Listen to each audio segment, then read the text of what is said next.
यारी रहम वाली यारी, यार पे कुर्बान है सभी, यारी मदद आरी यारी, ये मेरी जान ये जिंदगी, इश्क पे हाँ लुटा दूं मिटा दूं मैं अपनी खुदी, यार पे हाँ लुटा दूं मिटा दूं मैं ये हंसती यारी रहम वाली यारी, यार पे कुर्बान सभी। कुंभ मेला का लाखों लोगों के बीच शॉट थे, तो उसमें मैंने भरपूर एक्सपेरिमेंट किया, और जिन लोगों ने फिल्म देखा और मुझे बहुत तारीफ किया कि बहुत अच्छा म्यूजिक किया आपने। I always love Kishore Kumar, then Nusrat साहब मेरे फेवरेट हैं, और स्टिंग जो बहुत फेमस है, इंटरनेशनल आर्टिस्ट है स्टिंग को भी मैं फॉलो करता हूँ बहुत चीज़ों में।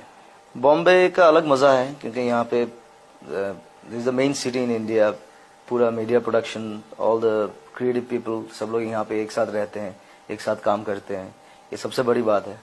और नए म्यूजिक डायरेक्टर, नए आर्टिस्टों के लिए बॉम्बे तो इट्स लाइक हेवन, और सबके लिए it's very open industry now, सब लोग आ रहे हैं इधर, काम कर रहे हैं एक साथ, all the new talented people, ये बहुत खुशी की बात है। और Bombay is great I think. First crush मेरा कॉलेज में हुआ था, एक जब मैं 11th स्टैंडर्ड में था, तब एक क्रश हुआ था 1-1.5 साल के लिए, मेरा अफेयर हुआ था एक लड़की के साथ।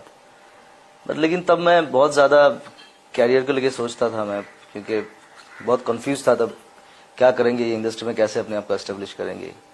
तो मैं म्यूज़िक पे बहुत ज़्यादा इन्वॉल्व था, तो इसलिए ज़्यादा दिन नहीं टिका हुआ अफेयर। वो बहुत ही डिफ़िकल्ट था क्योंकि मैं साइंस स्टूडेंट था और मेरा मेन सब्जेक्ट था फिजिक्स, केमिस्ट्री एंड मैथ्स। तो मैं हमेशा प्रैक्टिकल मिस करता था क्योंकि मैं म्यूज़िक पे ज़्यादा इन्वॉल्वमेंट ज़्यादा था मेरा, रात भर शोज, रिहर्सल्स, तो वो बहुत मुश्किल हो गया था मेरा। तो इसलिए ग्रेजुएशन मैंने आधा करके छोड़ दिया, बीएससी। तो मैंने डिसीजन लिया कि मुझे म्यूज़िक ही करना चाहिए, क्योंकि पढ़ाई करके मैं कोई नौकरी नहीं करने वाला हूँ, कोई काम का चीज़ नहीं है मेरा। तो इसलिए मैंने पढ़ाई छोड़ दिया और मेरा जितना कंसंट्रेशन थे सब म्यूज़िक पे डाल दिया मैंने। और धीरे धीरे उसके बाद मैंने एल्बम किया, फिल्म में म्यूज़िक किया, then I got established in Assam. Fashion, anything colourful, I love colours, और मुझे हमेशा थोड़ा अनयूजुअल स्टाइल पसंद है। और I like silver jewelleries, funky jewelleries, मैं कलेक्शन करता रहता हूँ, जहाँ जहाँ जाता हूँ लेके आता हूँ। और मेरा ज्वेलरी बॉक्स भी बहुत बड़ा है, it's like a big box, and I like funky jewelleries, colourful clothes and nice shoes also.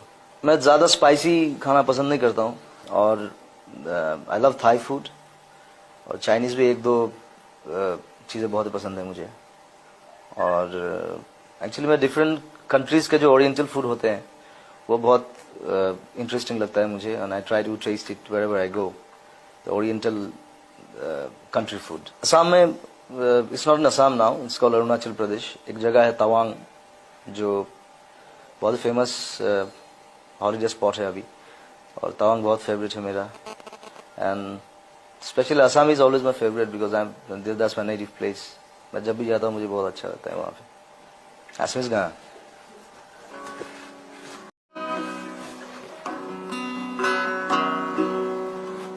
रे खो जुआ पोजा जो ही खोगी যায় কোনে আহি খাজিবহি পারিব দুনাই এধানি কই মেদিনী হেরাই খাতুরঙি রামধেনু দরত লুকাই কোনে উনু বুঝে কাকু নিজকে ধিয়াই কোনে রেখো জুয়া পজা জহি খোগি যায় কোনে আহি খাজিবহি পারিব দুনাই। हम लोग कर रहे हैं इन फ्यूचर। रियलिटी शो वाकई हेल्प करता है नए सिंगर्स को, एक प्लेटफॉर्म देता है अच्छी तरह से, फोकस देता है।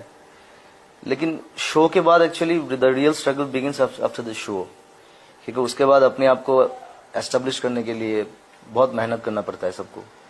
ये उतना आसान नहीं है कि बॉम्बे में एक रियलिटी शो जीत लिया फिर you become a star, it's not like that. अपने आप को एस्टेब्लिश करना पड़ेगा, जो कंसिस्टेंसी जो है वो रखना पड़ेगा। वो सभी नए आर्टिस्ट को मैं बोलता हूँ कि वो चीज दिमाग में रखना चाहिए उन लोगों को कि struggle is always there, so that's not the ending, that's the starting only, the reality shows. लेकिन एक अच्छा प्लेटफॉर्म दे रहा है, that's a good thing. Voting का थोड़ा प्रॉब्लम है क्योंकि